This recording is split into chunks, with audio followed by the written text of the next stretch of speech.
Okay, this example I'm going to show you now is what we call the ternary operator. In ternary operator, you just like writing all your if statements in one line, so it makes it easier for maybe an expert to look at, or maybe if you just want to do some fancy stuff and then up with any language type. So let me show you an example.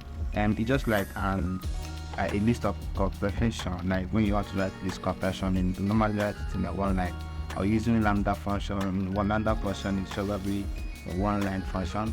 So this is a condition. So if the result is, if this divided when the modular is equals to 0, then is an even number, then s is an odd number. So what we have to do is just like, instead of writing your if statements in kind of descending order, you just write it in the one line. Let's run it as you can see, it's showing an even number. So we change it to 5. Put your condition tell us to be an odd number.